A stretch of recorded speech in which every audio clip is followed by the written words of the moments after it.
Hello dear टेंथीज, कैसे हैं आज आप सब लोग। आई होप सो सब बहुत अच्छे होंगे। आप लोगों के धीरे धीरे एग्जाम पास में आ रहे हैं। तो आप सभी लोगों के लिए आज हम लोग 10th क्लास का सेकंड चैप्टर जिसे हम लोग कहते हैं कंट्रोल एंड कोऑर्डिनेशन लेकर आज आपके साथ क्लास पे यूट्यूब पर है और आप लोग देखिएगा और एंजॉय कीजिएगा। This is Ram Rathore. Okay, अभी तक हम लोग 12th और 11th के टॉपिक्स को कवर अप कर रहे थे।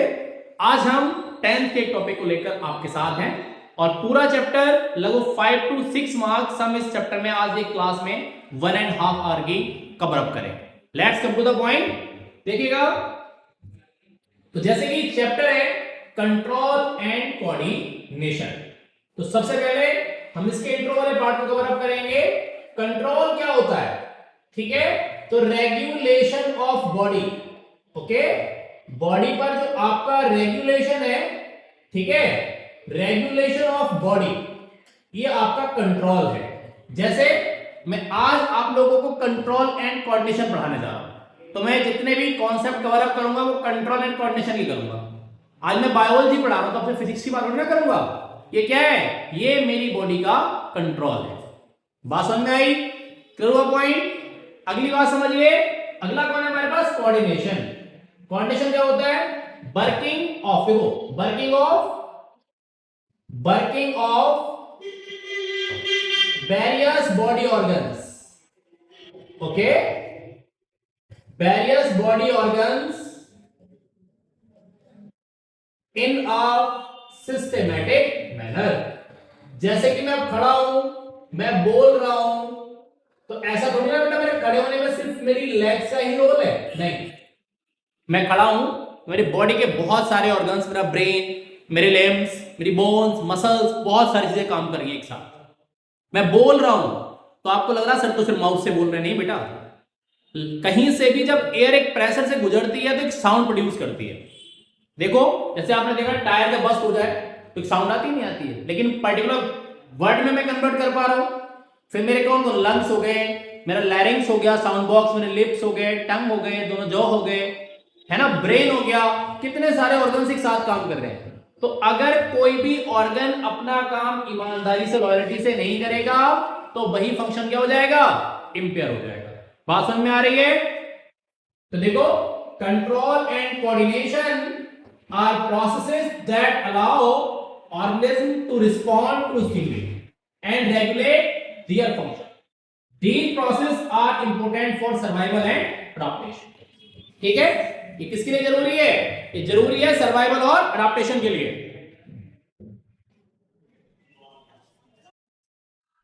बात समझ में आ रही है?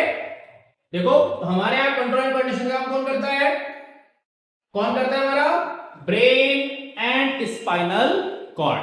ये इमेज बहुत कुछ कह रही है, धीरे धीरे आप मेरे साथ आगे बढ़ेंगे और हम कंटिन्यू चलते रहेंगे। देखो भाई, आप जैसे एग्जांपल अभी इसमें एग्जाम के लिए प्रेप कर रहे हैं तो भी आपकी बॉडी में कोऑर्डिनेशन का होना बहुत ज्यादा जरूरी है।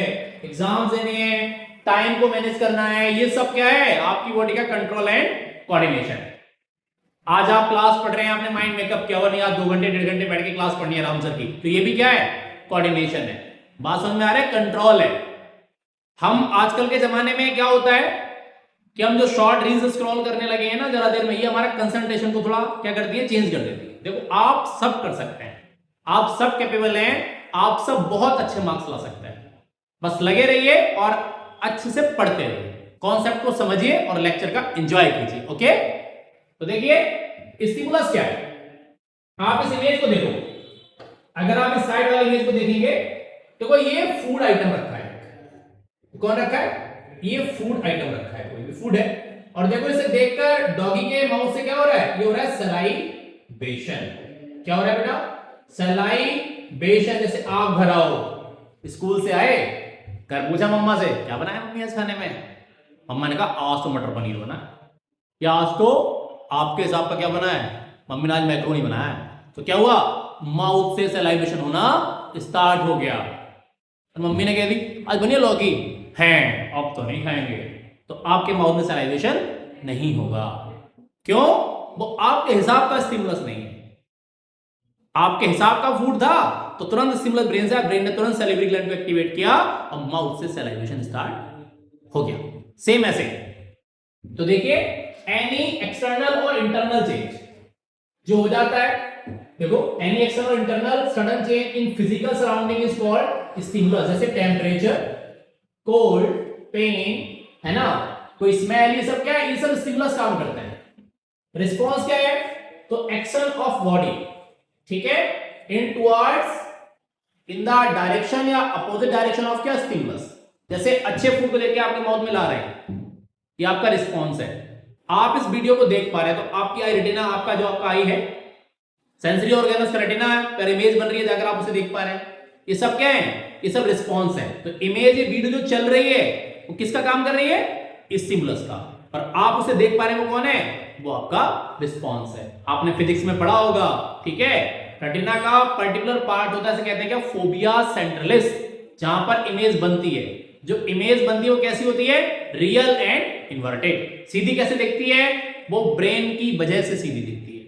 बात समझ में आ गई, ठीक है, आगे चलते हैं बेटा, देखिएगा एग्जांपल्स मैंने बता रखा, देखो मूवमेंट्स, इम्प्लांट्स, विजन, हियरिंग, ये सब आपके उसी में आते हैं।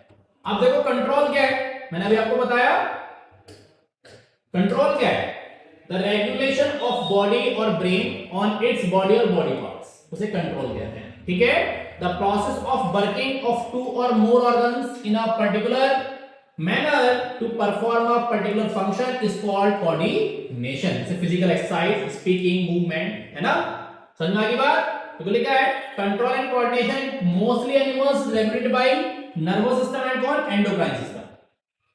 ध्यान देंगे, जबकि प्लांट में सिर्फ कौन सा होता है, केमिकल कोऑर्डिनेशन, मतलब प्लांट में न्यूरॉन्स नहीं होते।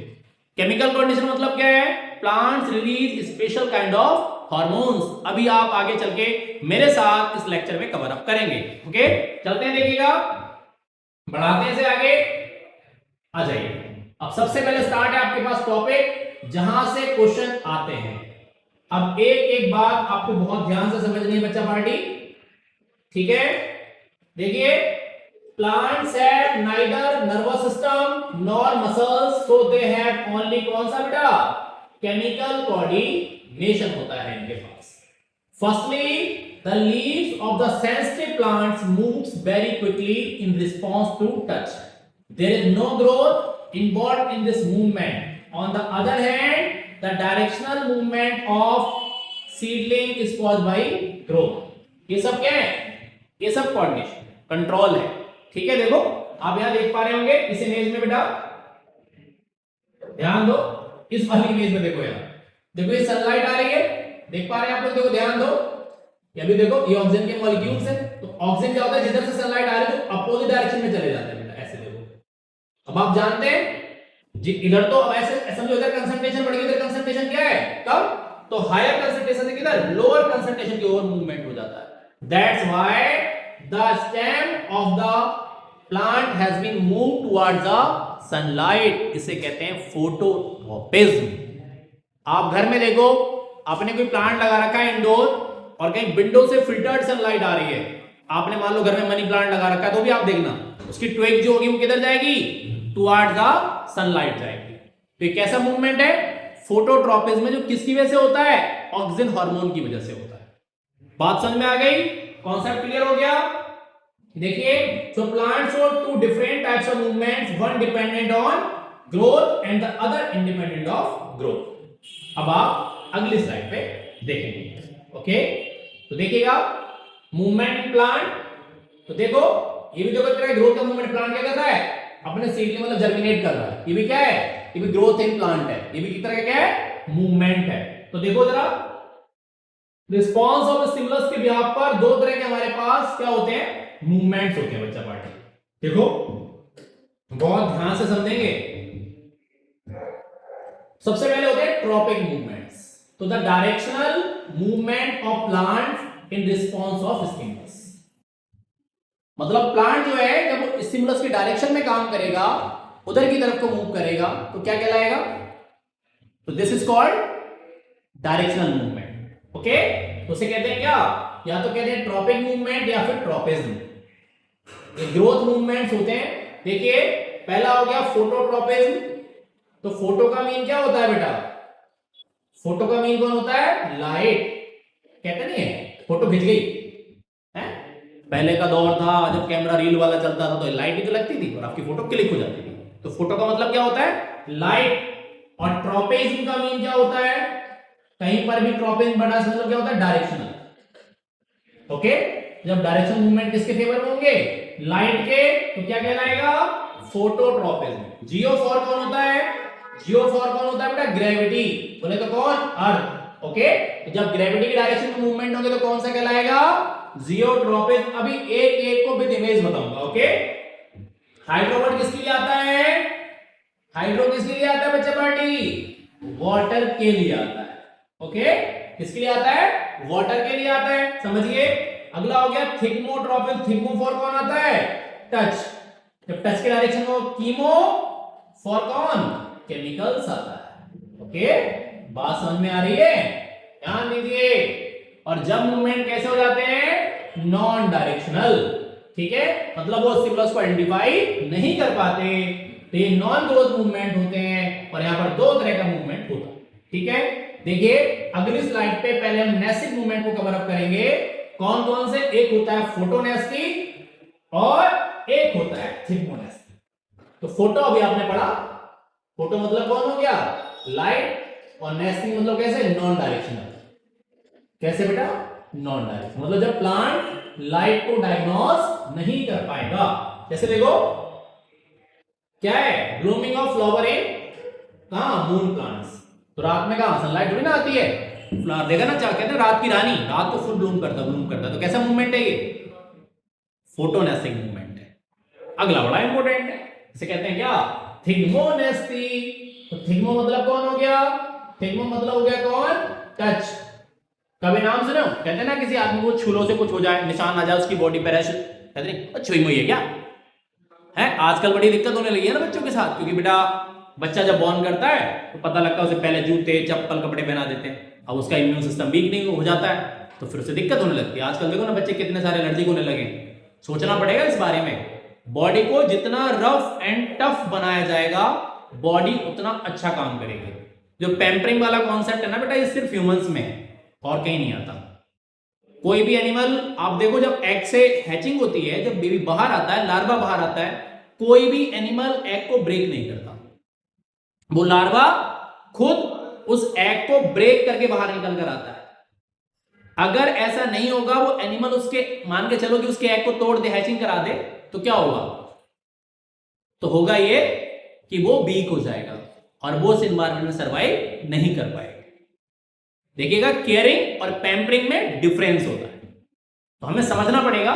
तो देखिएगा अब आप यहां देखो, जैसे आपने टच किया, अभी देखो इसकी पत्तियां नॉर्मल ही मुरझा गई। कौन? Mimosa pudica. बोले तो टच मी नॉट प्लांट या छुई हुई। तो आपने छुआ तो आना तो आपके हैंड की साइड में चाहिए था, लेकिन हुआ क्या कि चला गया दूर, डर गया। नहीं भैया इधर नहीं आना, वो मुरझा गया। अब आप सोच रहे हो सर वो मुरझा गया तो पूरा दिन मुरझाया? नहीं, मुरझाया नहीं रहता पूरे दिन, फिर वो नॉर्मल हो जाता है। बात समझ में आई? तो ये दोनों हो गए nastic movement. Examples are too much important. एक नंबर में क्वेश्चन यहां से आ जाता है, सभी बच्चे ध्यान देंगे। अगला कॉन्सेप्ट है हमारे पास फोटोट्रॉपिज्म। बहुत सिंपल सी बात है। पहला कॉन्सेप्ट इसमें यही पूछा जाता है कि किस हार्मोन की वजह से होता है? किसकी वजह से होता है? ऑक्सीजन की वजह से होता है। ओके, तो क्या? Directional movement in plant in response of कौन? सनलाइट से फोटोट्रॉपिज्म कहते हैं। मूवमेंट ऑफ स्टेम, लीफ और फ्लावर। आपने देखा होगा ना, सनलाइट जो होता है, आपने देखा होगा जिधर से सनफ्लावर को, जिधर से सनलाइट उधर ऐसे घूमता रहता है, देखा है कभी आपने नोटिस किया? ऐसे ऐसे रोटेट करता रहता है। वो किसकी वजह से होता है? वो किसकी वजह से होता है? वो भी आपका फोटोट्रॉपिज्म होता है, ऑक्सीजन की वजह से होता है। ठीक है, जैसे समझते रहिएगा, ये डायरेक्शनल मूवमेंट है। ठीक है, देखो एग्जांपल में लिखा है synthesized at the shoot tip helps to cells to grow longer when light is coming from one side of plant oxygen diffuse towards the steadily। मतलब जिधर से उसे सनलाइट नहीं मिल रही उधर की तरफ डिपोजिट हो जाता है। This concentration of oxygen stimulates the cells to grow longer on side of the shoot which is away from light, thus the plant appear to bend towards the light। मैंने अभी आपको बताया किसका चक्कर है, जो इधर से ऊपर से लाइट आ रही है, किधर जा रहा है प्लांट? सीधा ऊपर को जा रहा है। देखो आप दो इमेजेस में कंपेयर करके दिखाएं, यहां देखो किधर जा रहा है, जबकि यहां देखो लाइट इधर से आ रही है तो प्लांट इधर को जा रहा है। कैसे मूवमेंट है, डायरेक्शनल है। किसकी वजह से होता है, ऑक्सीजन की वजह से होता है। बिल्कुल दिमाग में सेटल कर लो, क्वेश्चन बहुत आता है। एक नंबर में ऑब्जेक्टिव भी आपसे पूछा जा सकता है। अब आप आ जाओ भैया जियोट्रॉपिज्म, आप अपने उसमें पढ़ते हैं एसएससी में geography. The directional movement in plants in response of gravity is called geotropism. अब आप जरा यहां ध्यान देंगे बच्चों, देखो ये रूट है, देखो ना रूट है ये, ऐसे देखो ये रूट आ गई तो रूट कहां जा रही है, आपका भी तो रूट किधर जाती है, इनसाइड द सॉइल जाती है। तो ग्रेविटी तो होती है, कौन सा फोर्स होता है यहां, जो अर्थ लगाती है कौन सा फोर्स होता है, ग्रेविटेशनल फोर्स होता है। कौन सा फोर्स होता है बेटा, ग्रेविटेशनल फोर्स होता है। तो रूट देखो आप सभी कहां जाती है, इनसाइड द सॉइल जाती है, टुवर्ड्स किधर जाती है, अर्थ जाती है। तो कैसा हो गया ये हो गया जी ग्रेविटेशनल मूवमेंट होता है, उसे कहते हैं क्या, जियोट्रॉपिज्म। किसका एग्जांपल हो गया, मूवमेंट ऑफ या ग्रोथ ऑफ कौन, root in plant. I hope so clear हो गया होगा। आगे आइए अगली स्लाइड में देखिए, अगला है हाइड्रोट्रॉपिज्म। अब जरा बहुत ध्यान से समझेंगे, ठीक है।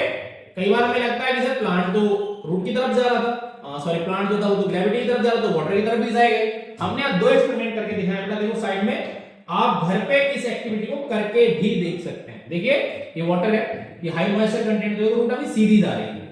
दूसरा हमने चेंज किया, एक पॉट लिया, उसके अंदर प्लांट को रखा, और वाटर अब की बार में क्या था, एक दूसरी पोरस क्ले पॉट के अंदर रखा गया, मतलब जिससे वाटर डिफ्यूज होता है। तो क्या देखा गया कि रूट अब सीधी ना जाकर किधर को मूव कर गई, टुवर्ड्स द वाटर। तो कैसा मूवमेंट था, हाइड्रो। अगर वो ग्रेविटी के साथ ही जाते तो इस रूट को भी कैसे जाना चाहिए था, स्ट्रेट जाना चाहिए था। तो वाटर के डायरेक्शन में मूवमेंट है तो कैसा है, हाइड्रोट्रॉपिज्म में। ओके ध्यान दीजिए। और जबकि अगर ग्रेविटी की तरफ है तो कौन सा है, जियोट्रॉपिज्म। जो एग्जांपल लिखा है, growth of root in plant, तो directional movement in plants in response of कौन, वाटर। बहुत इंपॉर्टेंट है, ध्यान देंगे। ओके अगला कौन सा आ गया, थिग्मोट्रॉपिज्म। आपने देखा होगा मनी प्लांट को, या जो वाटर गार्ड होता है, बिटर गार्ड होता है, देखा होगा ना बच्चों, तो उम्मीद करता हूं देखा ही होगा आप लोगों ने। तो देखो ना उसमें देखा स्प्रिंग जैसा स्ट्रक्चर लगा होता है ऐसे, कभी नोटिस किया, इसकी सराउंडिंग में ऐसे लग गया। ये स्प्रिंग ये कौन होता है, ऐसे कहते हैं टेंड्रिल। क्या कहते हैं, टेंड्रिल। तो जो टेंड्रिल जो आप देख पा रहे हैं बेटा, ये कहीं कहीं तो स्टेम का मॉडिफिकेशन होता है और कहीं कहीं लीफ का होता है।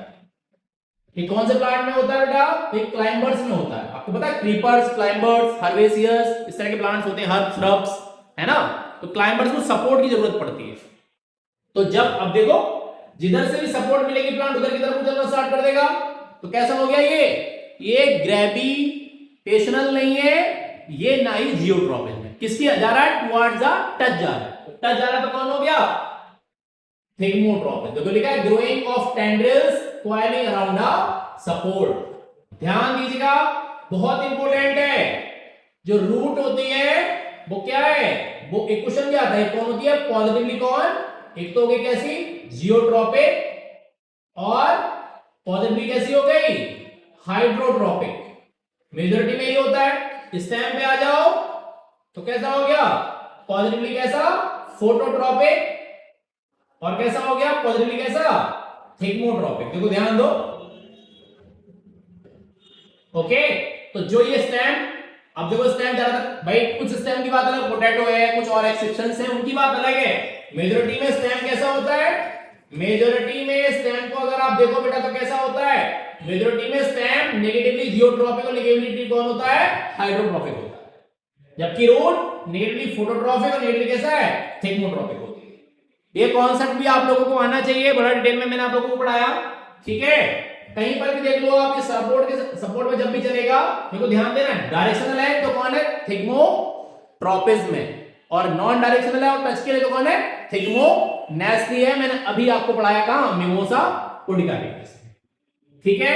आगे आ जाइए, बहुत अच्छा एग्जांपल है, मूवमेंट ऑफ द प्लांट्स किसी डायरेक्शन टुवर्ड्स अ केमिकल्स के डायरेक्शन में होगा तो क्या कहलाएगा, कौन सा कहलाएगा, कीमोट्रॉपिज्म। ध्यान दो, तो देखो जैसे ग्रोथ ऑफ पोलन ट्यूब, ये देखो आप जा रहे हैं नरिशमेंट के लिए, कहां पहुंच जाता है, इनसाइड द एम्ब्रियो सैक। तो कैसा मूवमेंट है ये हो गया आपका कीमोट्रॉपिज्म, ठीक है।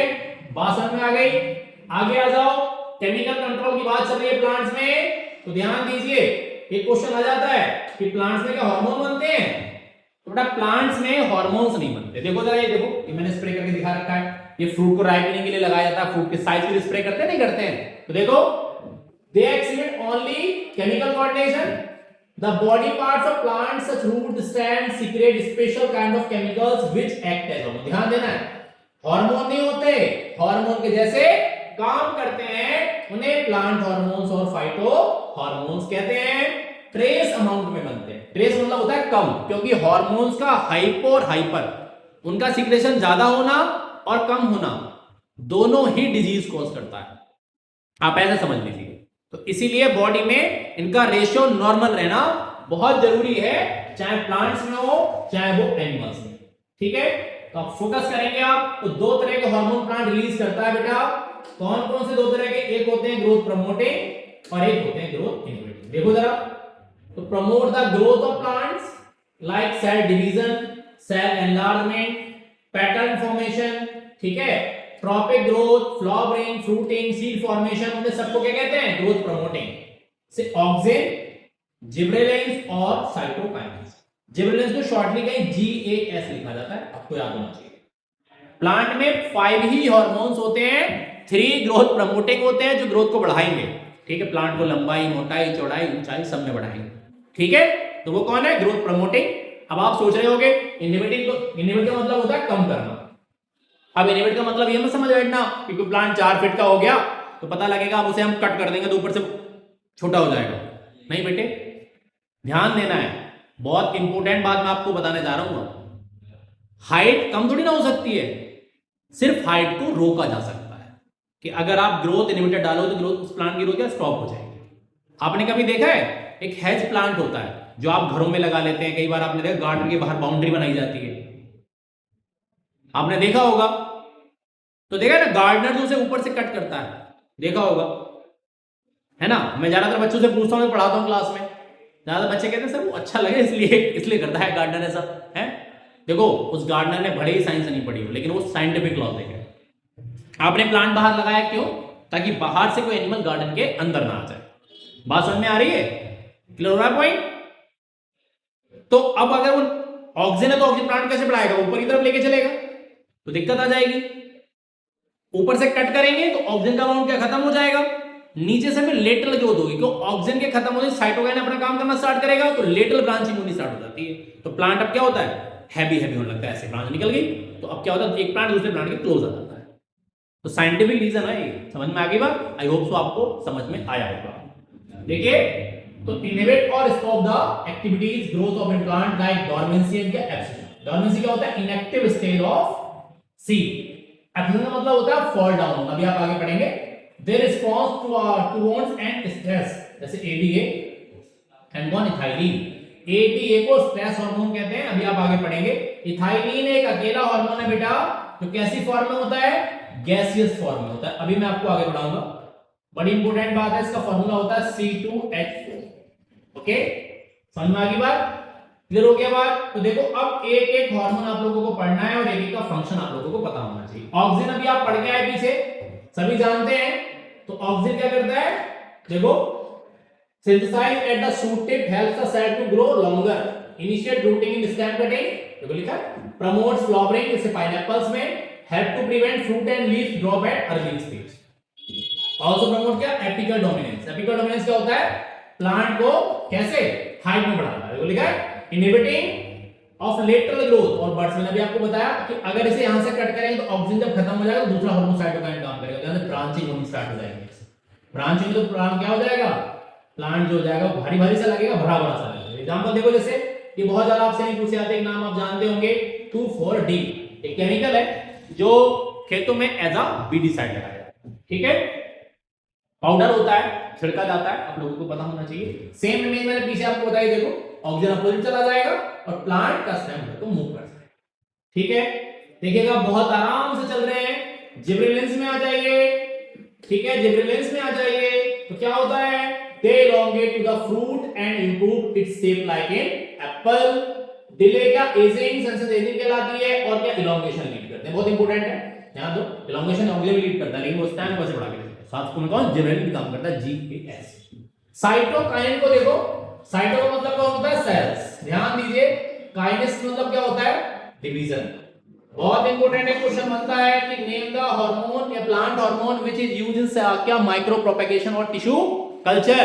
तो कैलस बनता है ना, आपको रिप्रोडक्शन में सिखाएंगे हम बेटा। तो वहां पर किसका रोल होता है, साइटोकाइन और ऑक्सिन्स का रोल होता है। तो देखो, those chemicals which have specific effects on cytokinesis, cell का division, are known as cytokinesis. Okay, they are found where rapid cell division occurs like in root apex, developing shoot, buds, young fruits etc. Example आ गया zeatin. ठीक है, तो ये promoting के तीनों थे, तीनों के तीनों मैंने आपको बता दिए। अब आ जाओ इथाइलिन। ये इमेज आप देख रहे होंगे, देखो पहले एक टमाटर रखा हुआ है, ये कच्चा टमाटर है, ये पक क्यों गया, क्योंकि किसने काम किया है, यहां काम किया इथाइलिन ने। ध्यान दीजिए, बहुत इंपॉर्टेंट है बेटा। ज्यादातर फ्लावर्स में जब फ्रूट बनता है तो बेटा सेपल्स और कैलिक्स के ग्रुप कहलाते हैं, क्या हो जाते हैं, डेस्ट्रॉय हो जाते हैं, खत्म हो जाते हैं। कुछ ही फ्रूट्स ऐसे हैं जिसमें after maturation of fruits calyx या कोरोला लगे रहते हैं, उनमें से एक आपका टोमेटो भी है। आपने देखा होगा, जैसे आम के सीजन में कभी बनाना घर में पकाया तो आप मार्केट से कार्बेट लेकर आते हैं, देखा ना, सॉलिड की फॉर्म में आता है। आपने छोटे छोटे टुकड़े किए और उसे पेपर में रैप किया, पुड़िया बनाई और रख दिया।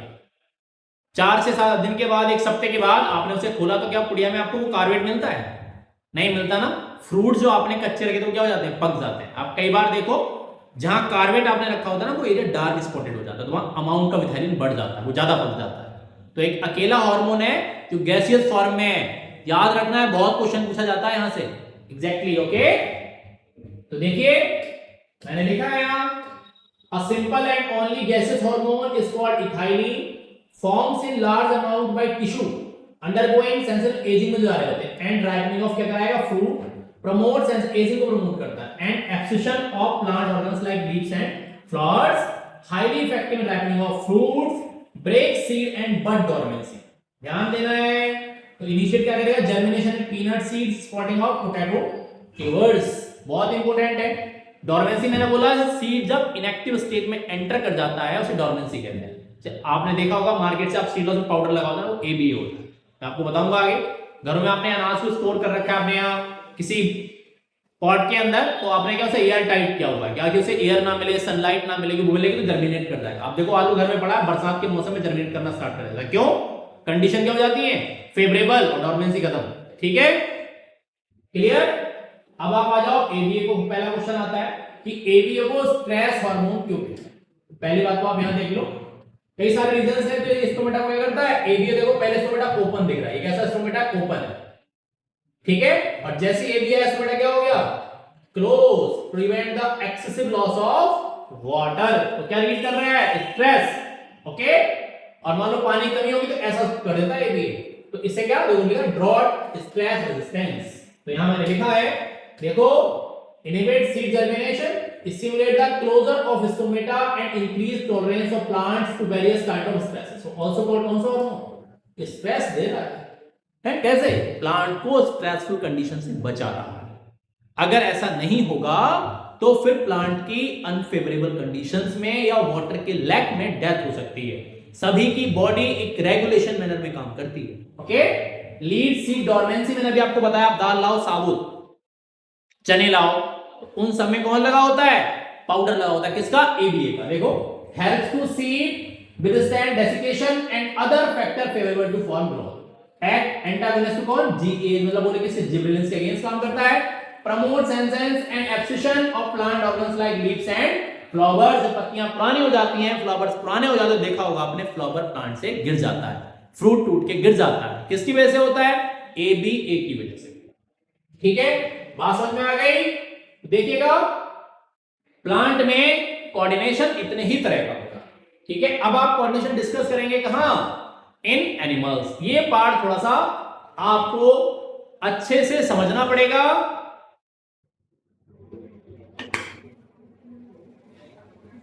और अच्छे से क्यों समझना पड़ेगा बेटा, क्योंकि एनिमल्स में 2 तरह का कोऑर्डिनेशन होता है, न्यूरल भी और केमिकल भी, ठीक है। देखो जरा ध्यान दो, यहां इस इमेज को आप देखो जरा, ठीक है, ये इमेज बहुत कुछ कहती नजर आ रही है बेटा। देखो ये आपका ब्रेन है, ये आगे वाला सब फोर ब्रेन या मिड ब्रेन लगा होता है, पीछे वाला आपका कौन सा ब्रेन है, ये आपका हाइंड ब्रेन। अभी आपको आगे पढ़ाऊंगा, ठीक है। ब्रेन को साइंटिफिकली क्या कहते हैं, इंसेफेलॉन कहते हैं। क्या कहते हैं बेटा, इंसेफेलॉन कहते हैं।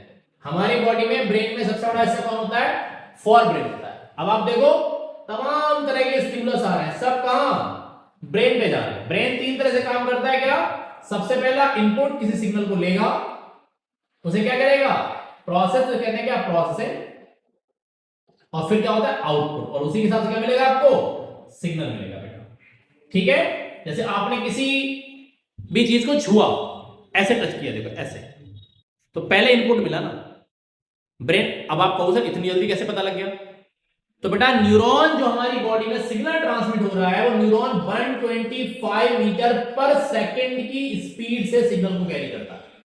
अभी आपको बताऊंगा, जो लोग ड्रिंकिंग करते देखा होगा ना, पीने के बाद तो कहते हैं सच बोलता है, कैसे बोलता है, अभी आपको अगले जस्ट थोड़ी एक मिनट की बात है, 2 मिनट के बाद अगली स्लाइड में कवर कराने वाला हूं। देखिए, in animals such control and coordination are provided by nervous and muscular tissue and endocrine system play an important role here.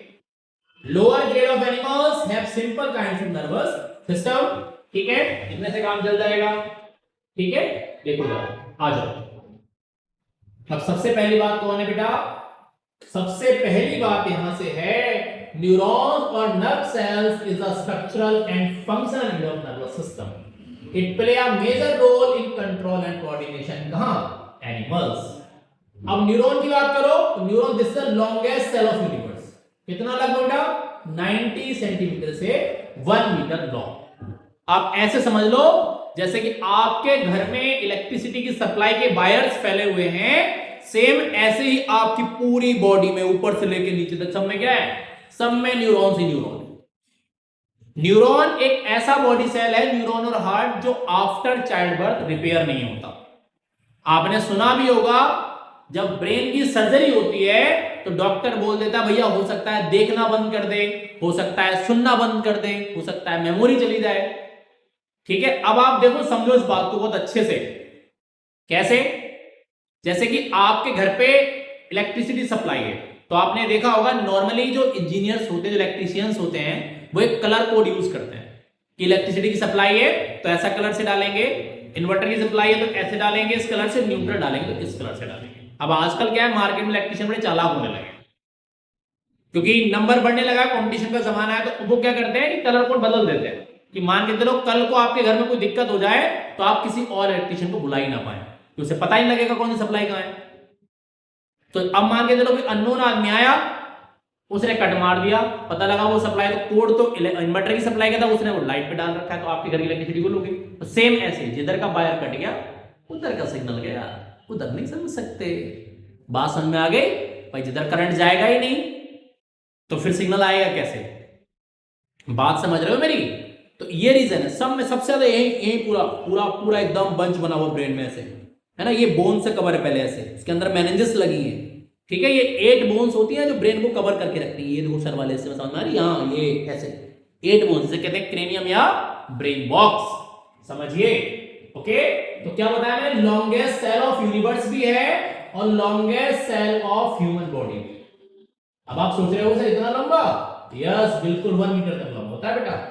ठीक है, न्यूरॉन्स जब आपस में, अब ऐसा नहीं देखो, आप किसी वायर को देखो तो वायर ऐसे मानो, ये वायर ऐसे, ये वायर देखो ऐसे, ये वायर है. अब इस वायर के अंदर अगर आप कभी नोटिस किए हो, नहीं किए हो तो मुझे नहीं पता, किए हो तो देखो, आपने देखो ना इसके अंदर छोटे छोटे बहुत सारे कॉपर के ऐसे वायर्स लगे होते हैं, ऐसे देखो. ठीक है, ऐसे. तो ये कौन है, ये है न्यूरॉन्स. ये कौन है, न्यूरॉन्स. और बहुत सारे न्यूरॉन्स के कंबाइन से कौन बन जाता है बेटा, अब बन जाती है कौन, नर्व. ठीक है, अभी देखेंगे टाइप्स ऑफ न्यूरॉन कितने तरह के होते हैं. पहले आप न्यूरॉन के स्ट्रक्चर को समझेंगे मेरे. ठीक है, अब चलो मैं डायग्राम बना के दिखाता हूं आपको. कई बार बच्चों को रहता है कि नहीं सर हमें समझ नहीं है डायग्राम बनाना कैसे, बनाने को आगे तो कैसे बनाएंगे. तो देखो बहुत आसान है डायग्राम. न्यूरॉन का उतना ही आसान है जितना आसान, क्या, अरे जितना आसान है मान लो क्या, आपको खाना खा के सो जाना, उतना ही आसान है न्यूरॉन बनाना. कैसे देखो भाई, बन गया, देखो ये देखो बन गया खेल खेल में न्यूरॉन। ठीक है, बहुत बड़ा नहीं बनाते हैं, थोड़ा छोटे से काम चलाते हैं ताकि आपको डायग्राम बनाना आ जाए, ज्यादा कॉम्प्लिकेटेड नहीं करते, इजी सा छोड़े। ठीक है, यहां से देखो ऐसे बहुत सारी ब्रांचेस निकल जाती हैं, ऐसे इधर देखिए ऐसे ऐसे ऐसे ऐसे बहुत सारे बाल निकल गए, बहुत सारे बहुत सारे बहुत सारे बहुत सारे मल्टीपल होते हैं। ठीक है, ऐसे देखो ऐसे। ठीक है, अब इसके पास कौन लगा होगा, इसके अंदर अगर आप देखोगे तो कौन होगा, इसका न्यूक्लियस होता है। ज्यादा बातें नहीं करते, वैसे इसके पास माइटोकॉन्ड्रिया भी होती है ऐसे, बाकी इसमें भरा होता है कौन, साइटोप्लाज्म। अब ध्यान दीजिए, यहां छोटी छोटी बातें लेकिन बहुत मोटी बातें होने वाली हैं। कैसे मोटी बातें होने वाली, देखो ये जो ब्रांचेस आप देख पा रहे हैं ये ऐसे, इन्हें कहते हैं डेंड्राइट्स। क्या कहते हैं, डेंड्राइट्स। ये जो आउटग्रोथ आप देख रहे हैं कहते हैं कौन, डेंड्रॉन्स। ठीक है, इन्हें कौन कहते हैं, डेंड्रॉन्स। ये मैंने इसके अंदर कौन बना दी, माइटोकॉन्ड्रिया। ठीक है, ये मैंने इसके अंदर कौन बना दिया बच्चों, ये मैंने इसके अंदर बना दिया न्यूक्लियस। भी लेबलिंग करेंगे क्योंकि बहुत ध्यान से करेंगे, एक एक पॉइंट को इसके अंदर भरा हुआ साइटोप्लाज्म, पहले तो लेबलिंग कर लें। चलो चेक साफ करेंगे। अब इसके ऊपर बना दिया मैंने ऐसे, देखो ये होती है माइलिन शीथ जो डिसकंटीन्यूअस मैनर में लगी होती है। इसे कौन बनाता है, स्वान सेल। अभी 2 साल पहले बोर्ड में क्वेश्चन पूछा गया था कि क्या माइलिन शीथ का रोल क्या होता है, पूछा जाता है तो आपको आना चाहिए। एज अ इंसुलेटर काम करती है, मतलब करंट को न्यूरॉन से बाहर नहीं जाने देती। यहां पर इसके पास कौन लगा होता है, ये लगा होता है स्वान सेल। कौन लगा होता है, स्वान सेल। लेबलिंग कर लो और चलो आगे चलो कर लेते हैं। और लेबलिंग को ये होगी कौन, माइलिन शीथ। ये हो गया कौन, ये हो जाएगी स्वान सेल। ओके, ये होता है नोड ऑफ रनबायर, इसे कहते हैं कौन, एक्सॉन। और ये हो गया आपका सिनेप्टिक नोड। अब लेबलिंग करेंगे फटाफट जल्दी जल्दी। ओके, देखो तो सबसे पहले कौन हो गए, डेंड्राइट्स। ओके, यहां से कॉन्सेप्ट और भी क्लियर करा दूंगा, पाथवे का क्वेश्चन आ जाता है, इंपॉर्टेंट है। फिर कौन हो गए, डेंड्रॉन्स। कौन हो गए बेटा, ये हो गए कौन, ये हो गए डेंड्रॉन्स। ओके, फिर कौन हो गया, ये आपके पास कौन हो गई, माइटोकॉन्ड्रिया। माइटोकॉन्ड्रिया, देखो 2 पर एरो लगाया तो माइटोकॉन्ड्रिया लिखूंगा, 1 पे लगाता तो माइटोकॉन्ड्रियन लिखता। ये कौन हो गया, ये हो गया इसका कौन, न्यूक्लियस। और ये इसके अंदर कौन हो गया, इसका साइटोप्लाज्म से कहते हैं क्या, न्यूरोप्लाज्म। क्या कहते हैं बेटा, न्यूरॉन का है इसलिए कहते हैं क्या, न्यूरोप्लाज्म। सबको मिलाकर क्या कहते हैं इसे कहते हैं साइटोन। ध्यान दीजिए, क्या कहते हैं इसे, साइटोन। ये कौन हो गया, ये हो गई जी माइलिन शीथ। ओके, तो कैसे काम कर रही है, एज अ इंसुलेटर। इसे कौन बनाता है, तो इसे बनाता है स्वान सेल। ये होगी आपकी Schwann cell, SCHWAN, Schwann cell. Okay, ये कौन हो गया, एक्सॉन। ये कौन हो गया बच्चा पार्टी, एक्सॉन। और ये कौन हो गया, साइनेप्टिक नोड, या इसे कहते हैं टर्मिनल एंड। एक क्वेश्चन बनता है कि न्यूरॉन का लॉन्गेस्ट पार्ट कौन होता है, तो कौन है बेटा लॉन्गेस्ट, एक्सॉन। अब एक चीज और समझ लो, क्या समझ लो बेटा, ट्रांसमिशन ऑफ नर्व इंपल्स। सबसे पहले अगर कोई सिग्नल आएगा तो ध्यान दीजिए कहां आएगा, यहां से कोई स्टिमुलस आ रहा है। जो स्टिमुलस जब आता है तो सबसे पहले आके टकराता है कहां, डेंड्राइट, फिर कहां, डेंड्रॉन, फिर कहां, साइटोन, फिर कहां, एक्सॉन, फिर कहां, साइनेप्टिक नोड। अब यहां दूसरा न्यूरॉन लगा होगा ऐसे।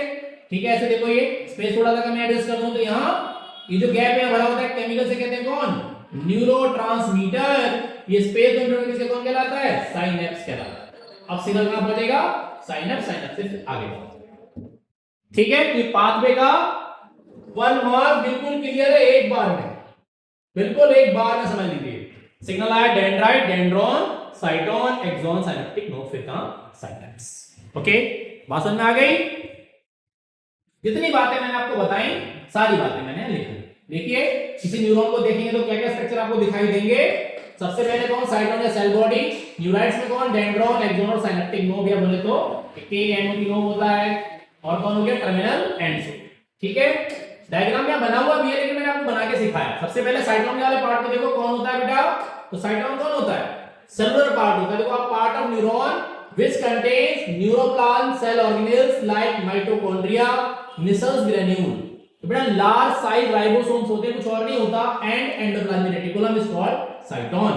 साइटोन से निकलने वाली प्रोटोप्लाज्मिक आउटग्रोथ को देखो क्या कहते हैं, एक बात और समझ में आ, देखो देखो मैं रखूं तो बताना, देखो ये सेल बॉडी इसमें, ये देखो न्यूक्लियस हो गया, इसके अंदर माइटोकॉन्ड्रिया, यहीं मिसल ग्रैन्यूल लगे देखो, ठीक है। इसकी प्रोटोप्लाज्मिक आउटग्रोथ को क्या कहते हैं बेटा, देखो इसे कहते हैं क्या, डेंड्रॉन, देखो लिखा है मैंने क्या, protoplasmic outgrowth of cyton are known as dendrons कहलाती हैं, ठीक है। They have numerous fine thread like structures are known as dendrites which receive the stimulus from sensory organ and transfer to dendron. एक बात रह गई थी, वहां लेवल नहीं हुई, मुझे अब याद आया, जो प्लेस होता है जहां पर कौन नहीं होती, माइलिन सी, उसे कहते हैं नोड ऑफ रनवायर्स। तो दैट इसमें क्या होता है, सिग्नल्स फुदक फुदक कर चलते हैं, इसे कहते हैं कौन सा कंडक्शन, साल्टेटरी कंडक्शन। जैसे आपने देखा होगा मेढक को फुदकते हुए, देखा ना भाई, तो ऐसे कौन चलता है यहां पर, सिग्नल। तो जब signal node of Ranvier to node of Ranvier जाता है तो उसे बेटा साल्टेटरी कंडक्शन कहते हैं। बात समझ में आ गई, ठीक है। आगे आ जाइए, अगला ऐसा कौन सा है हमारे पास, अगला हमारे पास है एक्सॉन। अभी मैंने आपको बताया लॉन्गेस्ट पार्ट है न्यूरॉन का, कहां से निकलता है, साइटोन, कहां तक जाता है, साइनेप्टिक नोड तक जाता है। देखो आगे, it protected a layer in discontinuous pattern termed as myelin sheath and produced by Schwann cells। मैंने आपको बताया कि कैसे काम करती है as insulator. a part of axon where myelin sheath is absent को कहलाता है node of Renwier। myelin sheath है Schwann cells, it receives the signal from कहां से लेता है, साइटोन से लेता है।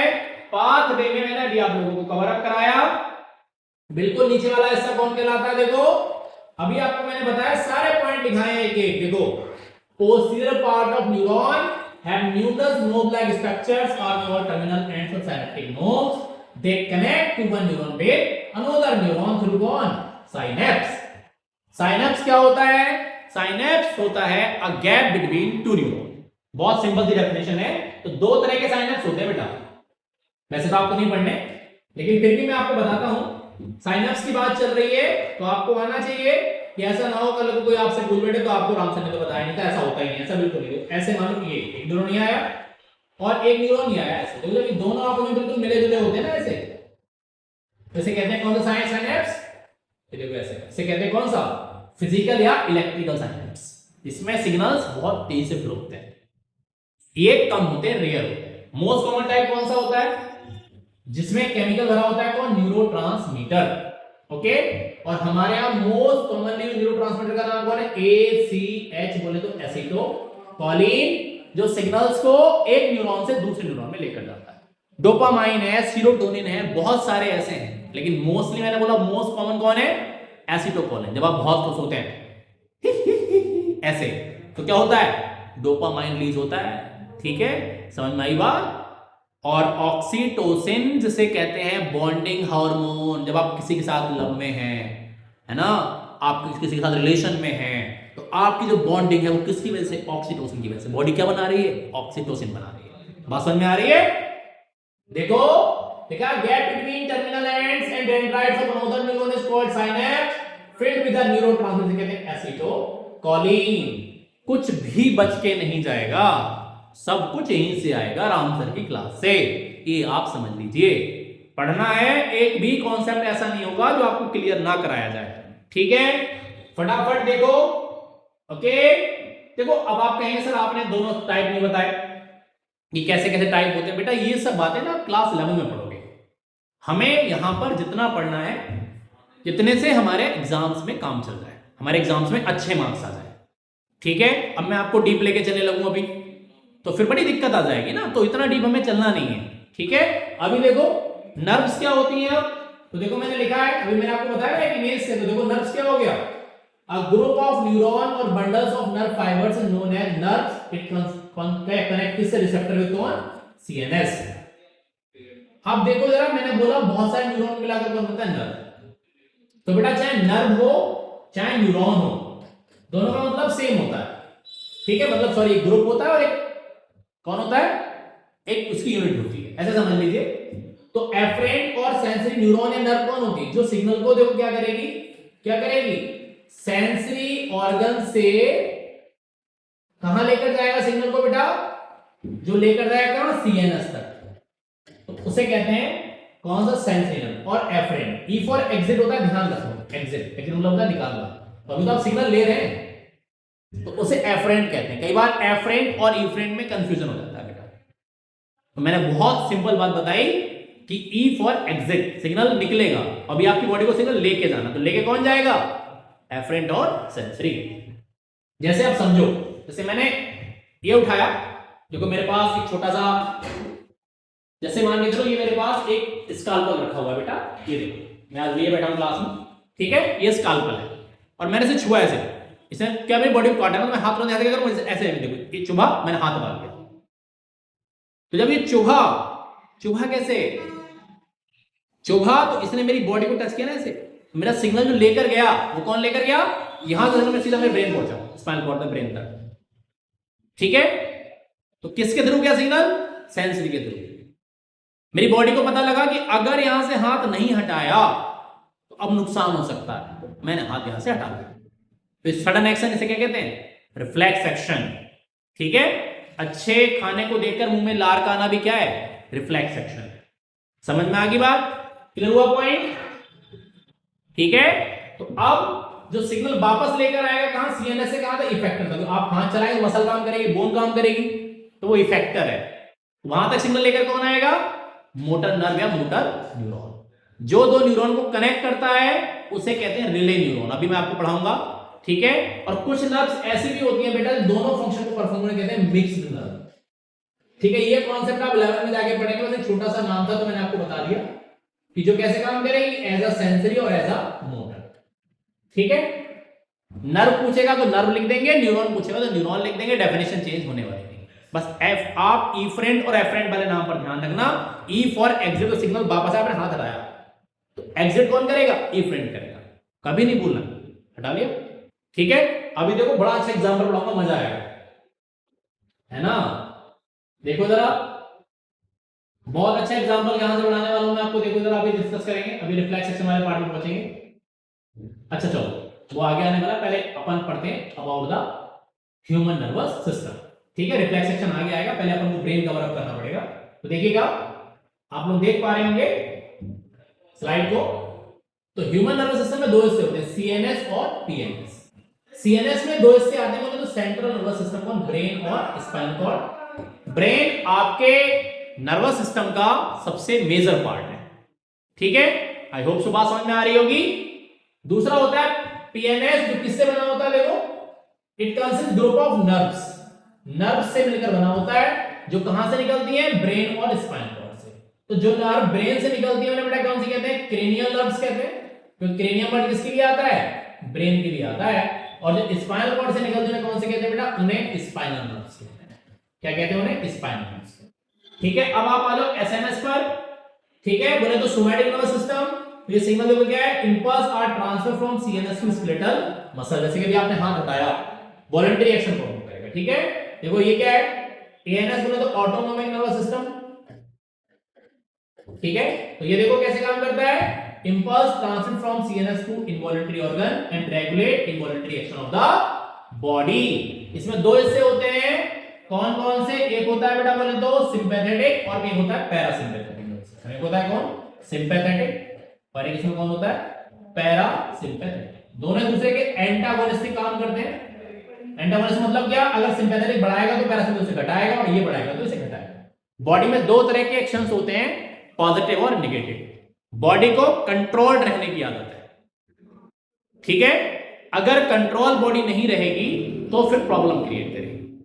बॉडी के अंदर सब चीज बैलेंस रहना जरूरी है बेटा, ये बॉडी खुद ही मेंटेन करता है, इसमें हमारा और आपका कोई रोल नहीं है, ठीक है।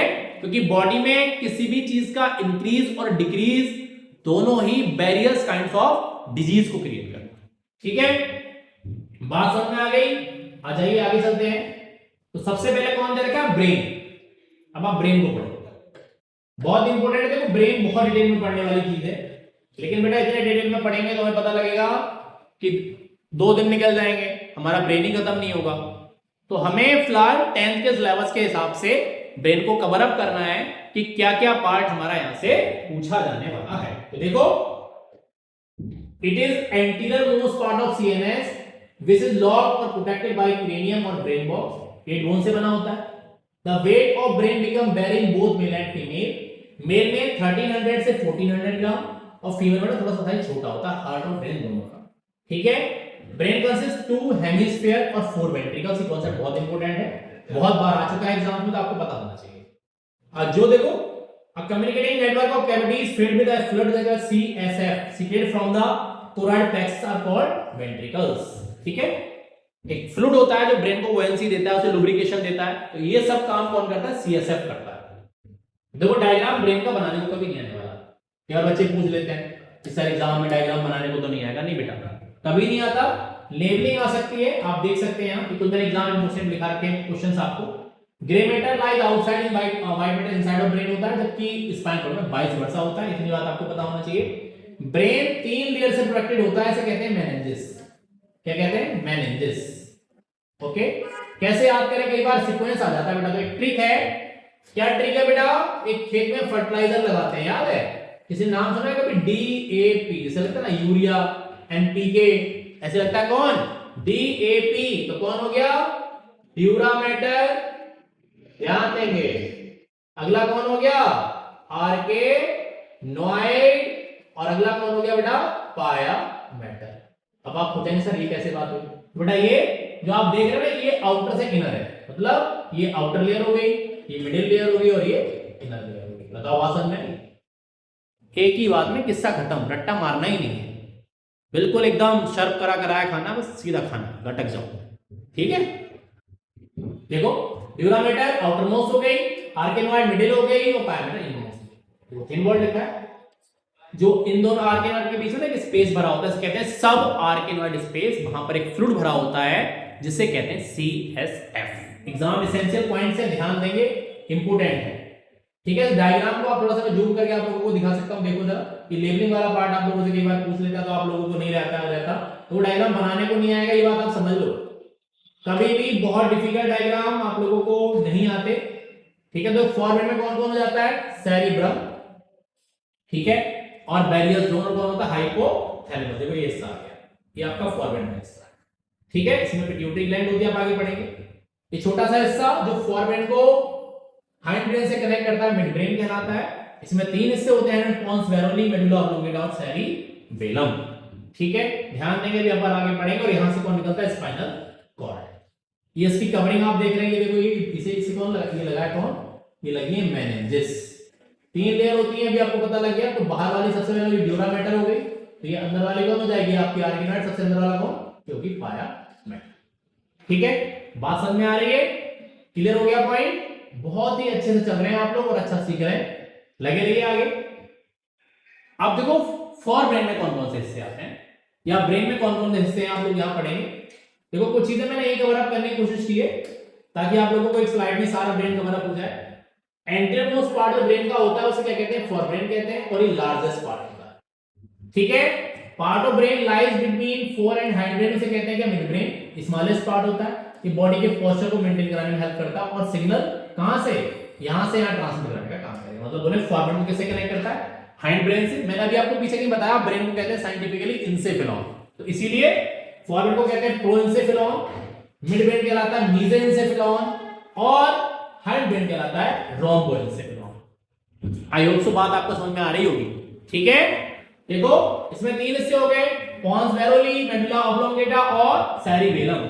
सेरिबेलम ना वॉलंटरी एक्शन कंट्रोल, जैसे वॉकिंग, रनिंग, टॉकिंग, है ना, आप जो पीट रहे हैं, गालियां दे रहे हैं, ये सब कौन कंट्रोल करेगा? सेरिबेलम।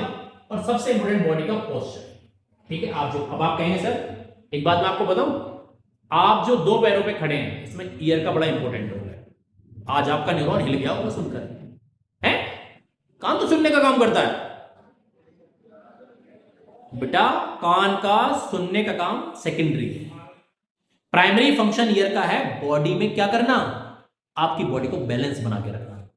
ठीक है। क्योंकि इंटरनल, अभी आपको लगा सर क्या यही नहीं बेटा, ये तो बाहर का सिर्फ हिस्सा है, इसे पिन्ना कहते हैं। ईयर तो पूरा अंदर तक भरा हुआ है। तो इंटरनल जो ईयर होता है वो बॉडी के बैलेंसिंग में काम करता है। आप देखो, आप एक एक्सिस पे खड़े होकर घूमने लगो, ऐसे बहुत तेजी से घूमने लगो, तो क्या अचानक से रुक जाओ आप, तो आप गिर जाते हैं। क्यों? आपके ईयर में भरे हुए एंडोलिम्फ का जो बैलेंस होता है बिगड़ जाता है, जिसकी वजह से आप बॉडी का बैलेंस मेंटेन नहीं कर पाते। ठीक है, मेडुला ऑब्लोंगेटा आपकी बॉडी में इनवॉलंटरी फंक्शन को कंट्रोल करेगा। इसे रेस्पिरेटरी सेंटर क्यों कहते हैं? कि रेस्पिरेशन, हार्ट बीट, ठीक है, जो भी आपके इनवॉलंटरी एक्शन है वो सब यहां कंट्रोल करेगा। मैंने एक ही बार में बात खत्म कर दी। वॉलंटरी जितने भी है वो सब कौन करेगा? सेरिबेलम। अब सेरिब्रम और बेलम में कंफ्यूज नहीं होना, देखो आगे मैं भी आपको पढ़ाता हूं, आगे आ जाइए। देखो ये फॉरमेट में कौन कौन से हिस्से आ गए? देखो सेरिब्रम थोड़ा चला गया, ठीक है। इसी में से एक और होता है लिम्बिक सिस्टम, से कहते हैं इमोशनल ब्रेन। देखो लिखा है posterior part of our brain होता है, इट कंसिस्ट फॉलोइंग पार्ट्स। वही एक मिनट, इगलमा हो गया, ये सेरिब्रम 2 बार लिखा गया है, ठीक है। ये आपका हिस्सा हाइंड ब्रेन का है, थोड़ी रफली इसका डाइंसेफेलॉन का, ये देखो इस साइड डाइंसेफेलॉन का है, ये हिस्सा किसका? ये डाइंसेफेलॉन का है, ठीक है। ये यहां पे गलत लिखा गया। सेरिब्रम को देखो स्टोर क्या करेगा? मेमोरी सबसे बड़ा पार्ट होता है, लार्जेस्ट पार्ट ऑफ ब्रेन होता है। Creative ideas, feelings, touch, thought सब यहीं से आता है। बैरियर जोन जैसे कौन? देखो ऑडिटरी जोन, हियरिंग के लिए हो गया, विजन जोन फॉर विजन हो गया, सेंसेस फॉर स्मेल हो गया, और देखो ऑल्फैक्टिव इसके लिए हो गया, स्मेल के लिए हो गया। ये बैरियर जोन्स लगे होते हैं, ये सेरिब्रम से अलग होते हैं, ठीक है। सेरिब्रम का मेजर काम क्या है? आपकी बातों को सुनना, नए नए आइडियाज लेकर आना, उन्हें स्टोर करना, ये सब काम सेरिब्रम करता है एज अ एसडी कार्ड। आपने चिप लगा रखी है ना जैसे ऐसे, ठीक है। देखो इसे कहते हैं डाइंसेफेलॉन, मतलब पोस्टीरियर पार्ट होता है किसका? फोरब्रेन का। इसमें ऐसे होते हैं थैलेमस और हाइपोथैलेमस। हाइपोथैलेमस बड़ा इंपॉर्टेंट है, कि न्यूरो एंडोक्राइन पार्ट होता है बॉडी का, जो एज अ न्यूरो सिस्टम भी काम करता है और एज अ एंडोक्राइन पार्ट भी काम करता है। ये बॉडी में हंगर और थर्स्ट, भूख और प्यास को कंट्रोल करता है। जैसे मुझे प्यास लग रही है और मैं पीऊंगा भैया पानी, है सर्दी भी हो रही लेकिन प्यास लग रही है, किधर से सिग्नल आया? हाइपोथैलेमस से आया, यार पानी पीना, गला सूख रहा, वरना बोला नहीं जाएगा। तो इसीलिए हाइपोथैलेमस को हंगर एंड थर्स्ट सेंटर कहते हैं, ठीक है। बात समझ में आ गई? ब्रेन के तीनों हिस्से कवर हो गए। अगला है रिफ्लेक्स एक्शन। तो बॉडी का कोई भी सडन एक्शन जो होता है, देखो the sudden action of body in response of stimulus, okay, colour देख लिया होगा, is termed as reflex action, is a salivation, pull away of hand with touching any hot object. अब समझो, आजकल सोशल मीडिया का जमाना है, ठीक है। घर पे बना रही है मम्मी चाय, ठीक है। अब चाय बनाते बनाते लग रहा चाय बॉयल हो रही है, अपन ने क्या किया? अपन ने उठाया फोन, जो फिलहाल मेरे पास फोन का कवर है, ठीक है। तो अपन ने क्या किया? रील स्क्रॉल कर रहे हैं, मम्मी ने सोची चलो थोड़ी रील स्क्रॉल कर लेते हैं, है ना, कंटिन्यूअस। अब चाय पे ध्यान नहीं है, पता लगा चाय में बॉयल आने लगा, उबलने लगी, और मम्मी को याद आया अबे क्या हो रहा है? मम्मी अब लगी तो रील में, उधर तो कुछ दिख रहा है, पकड़ा फ्राई पैन का हैंडल, पता लगा फ्राई पैन का हैंडल हाथ में ना आया, फ्राई पैन ओ हाथ में आ गया, कूद पड़े, अब ये क्या हो गया? चाय भी करके सारी किचन में चाय चाय हो गई। तो ये जो आपने हाथ वहां से हटाया, ये क्या है? रिफ्लेक्स एक्शन है। अच्छा खाना देखा, मुंह में लार आई, रिफ्लेक्स एक्शन। आप खड़े अंधेरे में ऐसे ऐसे कर दे तो क्या होगा? अपन डर जाएंगे, सिबरिंग हो जाएगी, बॉडी कपकपा जाएंगे, ये क्या है? ये कपकपाना भी क्या है? रिफ्लेक्स एक्शन, ठीक है। तो बॉडी का कोई भी सडन एक्शन, आप जा रहे रास्ते में अचानक पैर में कांटा लगा, आपने पैर उठाया से, तो क्या है? Reflex action. कोई भी बॉडी जो क्विक एक्शन करती है वो क्या कहलाता है? वो रिफ्लेक्स एक्शन कहलाता है, ठीक है। अब देखो जो स्पीड ऑफ नर्व इंपल्स होती है बेटा, वो 125 मीटर पर सेकंड होती है, ठीक है। ध्यान दीजिए, जो लोग अल्कोहल लेते हैं, ड्रिंक कर लेते, देखा लोग कहते हैं ना, उसके बाद आदमी को ना गार्ड कहते हैं ना, दारू पी के बोले जाने वाला सबसे फेमस डायलॉग बच्चों बताओ, सभी कमेंट सेक्शन में बताएंगे, है ना? क्या? गाड़ी तेरा भाई चलाएगा, है? सुना ना? इतना कॉन्फिडेंस कहीं से नहीं आता, क्यों? अब जो सोचने समझने की पावर थी वो क्या हो चुकी है? कम हो चुकी है। अल्कोहल बहुत जल्दी नशा करना स्टार्ट कर देती है, क्यों? उसका एब्जॉर्प्शन जो होता है आपके स्टमक से स्टार्ट हो जाता है। बात समझ रहे हैं? वो सोचता समझता नहीं, देखो जैसे अपन किसी झूठ बोले, कहते हैं लोग शराब पीने के बाद अल्कोहल सच बोलते हैं, क्यों? उसका रीजन है, अपन किसी झूठ बोलते हैं ना, तो हमारा एक प्री प्लान होता है, हम माइंड मेकअप करते हैं बोलना क्या है। अब अल्कोहल ले लिए तो अब सोचने समझने का जो पोटेंशियल है वो क्या हो गया? कम हो गया, पता ही नहीं रहा कि हमने पहले क्या बोला। तो अब आदमी क्या करे? वही बोले सच था, ठीक है, बात समझ में आ रही है? तो आप ऐसे समझ लीजिए। तो और लोग कहते हैं ना कि drinking and driving are not safe, तो क्या होता है, जजमेंट नहीं ले पाते। गाड़ी आ तो यहाँ रही है, देख आपको यहाँ रही है, अपन ने पेल दिया था सामने से, है ना? बात समझ में आ रही है? अपन ने बचाई था तो इधर मार दिए। ब्रेक लगाने थे, ब्रेक की जगह रेस पे पैर रखा गया, हाय अब तो निकल लिए। इसीलिए नाइट में ज्यादातर जो एक्सीडेंट होते हैं वो इसी वजह से होते हैं। जो लोग कार चलाते हैं, आप में से आपने देखा होगा कि कार बस रात को या दिन में आप उसके अंदर बैठे तो एक क्या है, एक आप आइडिया लेके चलाते हैं कि हाँ इतने में जगह निकल जाएगी, इतने में बच जाएगी, है ना? अब रात को भी क्या लाइट सामने से लग रही है तो अपन एक अंदाजा लगाते हैं कि ये बाइकल बस आ रही है, ट्रक आ रहा है, कार आ रहा है, बाइक आ रही होगी, है ना? बात समझ में आ रही है? तो अल्कोहल के बाद सिग्नल्स की स्पीड स्लो होती है। पता लगा आदमी जा रहा है, रास्ते में नाला आया, उसे सोचा, उसने हमने सोचा नहीं नाला कूदना है, पैर आगे रखना उठा के, हैं उसने सोचा, सिग्नल आया, तब तक तो नाले में पड़ा है, मस्त, दुनिया से कोई फर्क नहीं। कई बार आप देखो पड़ा आदमी, पता ही नहीं सर्दी हो रही है, गर्मी, कोई गम नहीं, हाँ हमसे राजा महाराजा कोई नहीं। बेटा बच के रहिए इन सब चीजों से, ये आपका फ्यूचर बर्बाद कर सकते हैं, ठीक है? समझ लो, बहुत नुकसान है। अगर एज अ 10 ml और 5 ml ले जाए, मेडिसिन का भी काम कर दे। आप कैसे, आपको सजेस्ट कर रहे हैं? नहीं बेटा, सजेस्ट नहीं कर रहा। जितने भी आप गैस्ट्रो मतलब पेट से रिलेटेड सिरप पीते हैं ना, लीवर का, किडनी में जैसे स्टोन वगैरह, उनमें अल्कोहल होती है, लेकिन एक मॉडरेट डोज होती है। जब अपन ओवर डोज लेते हैं वो नुकसान है। तो देखो लिखा है मैंने, अब देखो जैसे कि ये देखो रिसेप्टर, इसके लिए कोई हॉट आपके पास की पॉट, अब यहां से देखो सिग्नल गया, आपको पता लगा ये गर्म है, तो ये सिग्नल जो लेकर गया कौन सा है, सेंसरी न्यूरॉन है, ठीक है? आपने हाथ वहां से डाला तो सिग्नल कौन लेकर आएगा, मोटर न्यूरॉन। दोनों को जो कनेक्ट कर रहा है वो कौन है, वो होता है रिले न्यूरॉन, ठीक है? समझ में आ गई बात? ये कौन है, स्पाइनल कॉर्ड बेटा। और ये पूरा पाथवे जो सिग्नल चला है ऐसे, इसे कहते हैं रिफ्लेक्स आर्क। बहुत इंपॉर्टेंट क्वेश्चन पूछा था, तो पाथवे ऑफ रिफ्लेक्सेशन क्या कहलाता है, रिफ्लेक्स आर्क कहलाता है। बात समझ में आ रही है? क्लियर हो गया पॉइंट? तो रिफ्लेक्स एक्शन और डायग्राम इज वेरी इंपॉर्टेंट, ये आप समझ लीजिए। किसके लिए, लेबलिंग के लिए बहुत बार आता है, ठीक है? आपसे लेबलिंग कराई जाती है, तो 2 नंबर में क्वेश्चन आता है, 2 मार्क्स आप एक डायग्राम से क्लियर कर सकते हैं अगर आपको आता है, ठीक है? अब 2 तरह के रिफ्लेक्स एक्शंस होते हैं on the basis of performing organ. एक होता है क्रेनियल, जो बहुत रेयर होते हैं, जैसे ब्रेन परफॉर्म करता है, और एक होता है स्पाइनल, मोस्ट कॉमन होता है। जब कोई रैपिड एक्शन क्रेनियल परफॉर्म करेगा तो कैसा कहलाएगा, क्रेनियल। स्पाइनल कॉर्ड करेगा तो कौन सा कहलाएगा, स्पाइन, ठीक है? बात समझ में आ गई? क्लियर हो गया? देखो मैंने लिखा दोनों बातें, cranial reflection controlled by brain और कंट्रोल्ड बाय कौन, स्पाइनल कॉर्ड। तो मोस्ट कॉमन टाइप है। या देखो सलाइवेशन, स्नीजिंग, ये सब, ब्लशिंग, आप शर्माते हैं ना, किसी ने कुछ कह दिया ऐसे, वो क्रेनियल है, ठीक है? आपने हाथ हटाया, पैर हटाया, ये सब कैसे, ये सब आपके स्पाइनल रिफ्लेक्शन, ठीक है? अब आप अगले पार्ट में मेरे साथ चलेंगे, जो है इसका एंडोक्राइन पार्ट, ठीक है? देखो एक बात समझो बेटा, ये एक बैलेंस सिस्टम है, दोनों ही ऑर्गन्स को एक साथ काम करना पड़ता है, या बोले तो 2 सिस्टम एक साथ काम करते हैं, एंडोक्राइन और न्यूरल। तो पहला वाला पार्ट हम लोगों ने कवर अप किया, ब्रेन और स्पाइनल कॉर्ड, न्यूरॉन क्या होता है, स्ट्रक्चर कैसा होता है, कौन सा पार्ट क्या काम करता है, ये बातें मैंने अभी आप लोगों को सिखाई, ठीक है? अब आप आ जाइए किस पर, इस अगला वाला पार्ट, इसे कहते हैं एंडोक्राइन सिस्टम, ठीक है? आप ध्यान से समझेंगे, एक-एक पॉइंट में डायग्राम में कवर अप कराऊंगा अभी। देखो it is made up of endocrine glands, क्या सीक्रेट करते हैं, hormones responsible for control and coordination with associated nervous system.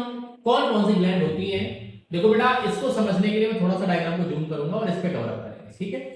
देखो बेटा, जितनी भी ग्लैंड्स है मैंने कवर अप किए, डायग्राम पर ही मुझे क्यों फोकस करना है बेटा, ये डायग्राम आपके एनसीईआरटी में अलग-अलग बने हुए हैं, तो मेल और फीमेल, तो उसमें लेबलिंग वाला पार्ट आपसे पूछा जाता है। देखो ये हमारी बॉडी का पीनियल ग्लैंड है, ठीक है? इसे third I of the body कहते हैं।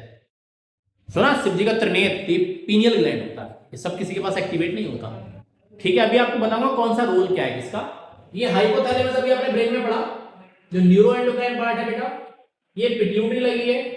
स्मॉलेस्ट ग्लैंड में नाम वैसे आता है पीनियल ग्लैंड का, लेकिन अगर पीनियल ऑप्शन में ना हो तो अपन लगा देता हूं पिट्यूटरी, ठीक है? अभी आप समझेंगे, पिट्यूटरी को बॉडी में मास्टर ग्लैंड कहते हैं। क्या कहते हैं बेटा, मास्टर ग्लैंड कहते हैं, master gland of the body. तो मास्टर ग्लैंड क्यों कहते हैं, बॉडी की जितनी भी एंडोक्राइन ग्लैंड होती है वो सब पिट्यूटरी के अंदर काम करती है, लेकिन बॉस का भी बॉस है कौन, इनके ऊपर बॉस कौन बेटा, हाइपोथैलेमस, इसे कहते हैं सुप्रीम कमांडर। क्या कहते हैं, सुप्रीम कमांडर, ये बॉस का भी बॉस है, ये इसके सिग्नल को कंट्रोल करेगा। अभी आप देखिए कमांडर, सुप्रीम कमांडर। ओके, अगला देखो, ये थायराइड लगी हुई है, ये बॉडी का लार्जेस्ट एंडोक्राइन ग्लैंड होता है, इससे बड़ा कोई नहीं होता, ठीक है। जबकि लार्जेस्ट एक्सोक्राइन में कौन होता है? तो एक्सोक्राइन में होता है कौन? लीवर। आपको पता होना चाहिए 3 तरह की ग्लैंड्स होती है, एक्सोक्राइन, ठीक है, एंडोक्राइन, और एक और कैटेगरी होती है कौन सी बेटा? हेटेरोक्राइन। अब आप कहेंगे सर आप कहां ले आए, ठीक है, समझ लीजिए तीनों ग्लैंड को, फिर मैं आपको आगे बताता हूं, यहीं से बताता हूं, पहले समझ लो। एक्सोक्राइन कैसे होता है? डक्ट के साथ होती है, तो जिनका सिक्रेशन डक्ट्स के मतलब डक्ट के थ्रू ट्रांसपोर्ट किया था उन्हें कहते हैं क्या? एक्सोक्राइन। जैसे आपका लीवर हो गया, सैलिवरी ग्लैंड हो गए, गैस्ट्रिक ग्लैंड्स हो गए, है ना। एंडोक्राइन होती है डक्टलेस। एक क्वेश्चन किया जाएगा डक्टलेस ग्लैंड कौन सी होती है? कौन सी होती है? एंडोक्राइन। जैसे अभी आप पढ़ रहे हैं, और जो दोनों काम करेंगे act as both, act as क्या? बोथ, एक्सोक्राइन और एंडोक्राइन, एंडोक्राइन सॉरी। जैसे कौन? पैनक्रियास, और कौन? गोनाड्स, बोले तो टेस्टिस एंड ओवरीज। तो बॉडी की कैसी ग्लैंड है? हेटेरोक्राइन। तो देखो आगे चलो कंटिन्यू करते हैं सर बेटा। तो देखो ये थाइमस हो गया, ये बेटा अडल्ट्स में रिड्यूस होता चला जाता है, बच्चों में बेल डेवलप होता है, ठीक है। ध्यान दीजिए ये पैनक्रियास है जो अभी आपको हेटेरोक्राइन रिप्लाई में, इसे स्वीट ब्रेड कहते हैं। एड्रिनल ग्लैंड को बॉडी का इमरजेंसी ग्लैंड कहा जाता है। ये किडनीज हो जाती हैं, ये टेस्टिस है, और फीमेल में सीधे कौन होता है? ओवरीज। बाकी मेल और फीमेल में सारा सिस्टम क्या होता है? कॉमन होता है। अब आप एक एक को पढ़ेंगे मेरे साथ। देखो मैंने यहाँ आपको डायग्राम में फोकस कराया लेबलिंग वाले पार्ट को कवर अप करने के लिए, सेम नेम मैंने यहाँ लिखाए हुए हैं। अब आप यहाँ से थोड़ा सा आगे चलो। सबसे पहले बात आती है हार्मोन्स की। हार्मोन्स होते हैं, किसे हार्मोन्स कहते हैं? हार्मोन्स होते क्या है? देखो, non nutrient chemicals which act as intercellular messenger. देखो इंटर का मतलब होता है अलग अलग, सॉरी हाँ बिल्कुल सही, इंटर मतलब अलग अलग है, इंटरकास्ट मैरिज हो रही है, तो इंटर मतलब होता है अलग अलग और इंटर मतलब होता है सेम। जो इंटरसेलुलर मतलब अलग अलग सेल्स में क्या करता है? कनेक्शन को स्टेबलाइज करता है, मैसेंजर सिग्नल को लेके जाता है। And are produce in endocrine glands in trace amount. Trace amount होता है कम, ज्यादा नहीं बनते, अभी आप समझेंगे क्यों। देखिएगा कैरेक्टरिस्टिक में पढ़ेंगे तो release from living endocrine tissue, transported through blood stream, blood stream transport होता है। Act as chemical messenger which act as क्या? On the target cell. जैसे कि हर किसी का टारगेट, जैसे मान लो जीएच हार्मोन निकला बॉडी के, क्या बोन्स और मसल्स पे काम करता है, तो ये उसका कौन है? टारगेट है, जहां से निकलता है सोर्स कहते हैं। ध्यान देना है, रिलीजिंग कंपोनेंट कौन कहलाता है? सोर्स। जहां काम कर रहा है वो कौन कहलाता है? टारगेट। अगली बात समझिए, don't provide energy but participate और responsible for growth, differentiation and metabolic activities, effective in low concentration. बहुत ही कम अमाउंट में अपना सारा काम परफॉर्म करके चले जाते हैं, ठीक है। समझ में आ गई बात? बोथ हाइपोसिक्रेशन एंड हाइपरसिक्रेशन, कोई भी हो, मतलब चाहे इनकी सिक्रेशन बढ़ जाए, मतलब कम हो जाए या बढ़ जाए, दोनों में क्या डेफिशिएंसी लीड करता है। जैसे जीएच का सिक्रेशन बढ़ा तो लोग बहुत लंबे हो जाते हैं, ऐसे हैं, इसे कहते हैं क्या? जियांटिज्म। और नहीं हुआ तो रहेगा छोटे बौने, इसे कहते हैं क्या? ड्वार्फिज्म। बौना सुना ना, बौनापन, लंबापन। अभी सीखेंगे, सर्कस में काम करने वाले लोग होते हैं ना, मेगेटस। चलिए आ जाइए, सबसे पहले चलते हैं अपनी ग्लैंड पर, जिसे कहते हैं क्या? हाइपोथैलेमस। क्या कहते हैं बेटा? हाइपोथैलेमस। देखो जरा, तो it contains various kinds of neurosecretory cells which secret hormones called nuclei. दो तरह के हार्मोन होते हैं, रिलीजिंग फैक्टर या रिलीजिंग हार्मोन्स, और दूसरे इनहिबिटिंग फैक्टर और इनहिबिटिंग हार्मोन। ये क्या करते हैं? ये पिट्यूटरी से सीक्रेशन को इंक्रीज करते हैं, इसे कहते हैं पॉजिटिव फीडबैक। बहुत ही अच्छी बात है, एक ही बात में बात खत्म हो गई, ठीक है। और ये इसके सिक्रेशन को कंट्रोल करते हैं। मैंने अभी आपको बोला बॉडी में ना तो ये ज्यादा बनने चाहिए ना ही कम, दोनों ही कंडीशन में डिजीज हो जाएगी, तो अब उसे कंट्रोल करके रखना है। बॉडी में दो तरह के मैकेनिज्म होते हैं, तो समझो। तो इसे कौन सा फीडबैक कहते हैं? Negative feedback. जब सफिशिएंट हार्मोन्स बन जाते हैं तो फिर कौन सा फीडबैक होता है? नेगेटिव फीडबैक होता है। बात समझ में आ रही है? क्लियर हो रहा है पॉइंट? चलिए अब आइए पिट्यूटरी पर, ठीक है। पिट्यूटरी हमारा है, चलो मैं आपको डायग्राम पे फोकस करता हूं सीधे इसके एक पॉइंट पे, ठीक है। सब पहले पीनल ग्लैंड है, सॉरी पहले पीनल ग्लैंड को पढ़ लो। इस बॉडी में आपकी स्लेव ब्रेक साइकिल को कंट्रोल करता है। देखो, it lies dorsal side of forebrain, secrete melatonin और स्लीपिंग हार्मोन, ठीक है, melatonin play an important role in maintaining a 24 hour cycle rhythm of our body, sleep wake cycle control करता है, also play an role important था in pigmentation मेसोसाइकिल और defence also. ठीक है, मतलब हमारी बॉडी में स्किन का कलर लाइट और डार्क होता है। देखो जो लोग धूप में ज्यादा काम करते हैं ना, तो उनकी बॉडी का कलर डार्क होता है। क्यों? उनकी बॉडी में सिक्रेशन ऑफ मेलेटोनिन ज्यादा होता है। ठीक है, जो लोग अंधेरे में रहते हैं, मतलब जहां ठंडे एरिया में रहते हैं, देखो उनकी बॉडी का कलर फेयर होता है। हालांकि जेनेटिक भी होता है, लेकिन हमारी बॉडी के पिगमेंट्स में भी इसका इंपॉर्टेंट रोल होता है। किसका? मेलेटोनिन का। आप कभी देखो, आप अंधेरे में जाओ और टेम्परेचर में सर्दी चल रही है बेटा, अगर आपके लिहाफ में कहीं से हवा आ रही हो ना, आपको नींद नहीं आएगी, आपकी स्लीप वेक साइकिल डिस्टर्ब हो जाएगी। बहुत इंपॉर्टेंट रोल है पिनियल ग्लैंड का एक्टिवेट रहना। बात समझ में आ रही है? क्लियर हो गया पॉइंट? समझ में आ रहा है? इसे कहते हैं Trinetra, third I of the body.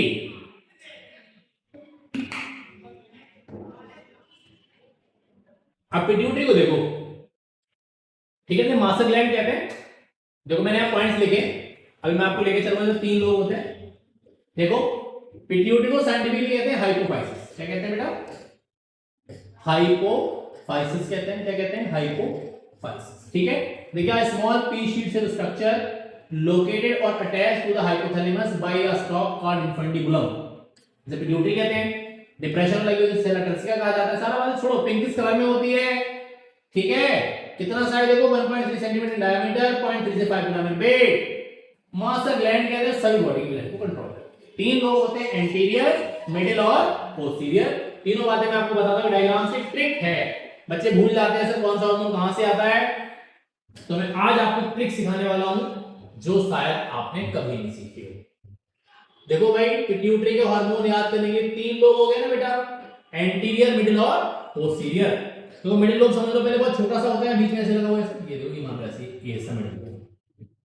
तो देखो इसे कहते हैं, ये कौन सा हो गया? ये होगी न्यूरो हाइपोफाइसिस। कौन होता है बेटा? इसे कहते हैं न्यूरो हाइपोफाइसिस। ओके, और एंटीरियर से इसे कहते हैं कौन सा हाइपोफाइसिस? Adeno hypophysis. एक बात और समझ लो, क्या समझ लो बेटा? क्या समझ लो कि एक्चुअल में जो पोस्टीरियर पिट्यूटरी जो हार्मोन रिलीज करती है वो हाइपोथैलेमस के अंदर बनते हैं। ठीक है, बात ध्यान दो और ट्रिक समझो आप बेटा, जो मैं भी आपको बता रहा था। ठीक है, उसी पॉइंट को मैं आप लोगों के सामने आज लेकर हूं। बड़ा इंपॉर्टेंट था, बच्चे कई बार कहते रहते सर राम सर ये समझ में नहीं आ रहा कैसे हार्मोन्स याद करें। तो बेटा सबसे ज्यादा जो हार्मोन है ना वो पिट्यूटरी में ही है। तो इसीलिए मैं आपको एक ट्रिक सिखाता हूं, आप कभी नहीं भूलेंगे। क्या? एक सेंटेंस याद कीजिए, फ्लैट पिग। क्या? Flat pig. ठीक है, अब देखो F से होता है FSH, L से LH, A से ACTH, T से TSH, P से प्रोलैक्टिन और G से GH। I मैंने बस ऐसे ही बताया। देखो जरा, अब आप यहां दो, सबसे पहले आप आओ FSH और LH पर। ठीक है, ये हाइपोथैलेमस देखो, देख पा रहे हो आप? ये हाइपोथैलेमस लगा है, ये इन्फंडिबुलम है जिससे ही कनेक्ट। ठीक है, ये पी शेड से हो गया। तो देखिएगा जब आपका हाइपोथैलेमस GnRH को रिलीज करता है तो यहां 2 हार्मोन रिलीज होते हैं, LH और FSH। LH होता है कौन? तो आपको याद नहीं होगा ऐसे, तो LH होता है ल्यूटेनाइजिंग हार्मोन। कौन सा हार्मोन होता है? ल्यूटेनाइजिंग हार्मोन होता है। ठीक है, शायद कलर दिख रहा होगा। और FSH कौन होता है बेटा? होता है follicle stimulating hormone. Follicle stimulating hormone. सभी के नाम मैं आपको लिखा दूंगा। देखो एक ही बात में ओवरी और टेस्टिस पे काम करेंगे तो डेवलपमेंट ऑफ कौन? सेकेंडरी सेक्सुअल कैरेक्टर और स्पर्म्स का बनना, ओवम का बनना। ठीक है, ये सब कौन कंट्रोल करते हैं? यही हार्मोन करते हैं। ठीक है, 2 हो गए। अब आई ACTH, इसे कहते हैं एड्रीनो कॉर्टिकोट्रोपिन हार्मोन। कौन बेटा? Adreno corticotropin hormone, corticotropin hormone. Okay, ध्यान दीजिए। ओके, तो ये एड्रिनल कॉर्टेक्स पे काम करता है और कॉर्टिकल हार्मोन की कंट्रोल करता है। बड़ा एड्रिनल में 2 हिस्से होते हैं, कॉर्टेक्स और मेडुला। इमरजेंसी वाला पार्ट मेडुला होता है, अभी आप डिटेल में नहीं पढ़ना। अगला आप आ जाओ टी फॉर कौन हो गया? TSH, मतलब बोले तो थायराइड स्टिमुलेटिंग हार्मोन। कौन बेटा? Thyroid stimulating hormone. कौन सा बेटा? Thyroid stimulating hormone. बात ध्यान से दो, ठीक है, इसमें थायराइड ग्लैंड पर काम करेगा और थायराइड ग्लैंड के सीक्रेशन को कंट्रोल करेगा। ठीक है, अगला देखो P से कौन हो गया? प्रोलैक्टिन, इसे PRL कहते हैं। ठीक है, करता है इसका काम है फॉर्मेशन ऑफ मिल्क, ब्रेस्ट के साइज को बढ़ाता है और मिल्क बना के। ठीक है, और जी से कौन होता है बेटा? जीएच बोले तो ग्रोथ हार्मोन होता है जो बॉडी में मसल्स पे काम करता है। बताओ एंटीरियर लोब के हार्मोन्स याद हो गए, एक ही ट्रिक हो गई। तो देखो फिर से समझ लो, बता रहा हूं दोबारा से।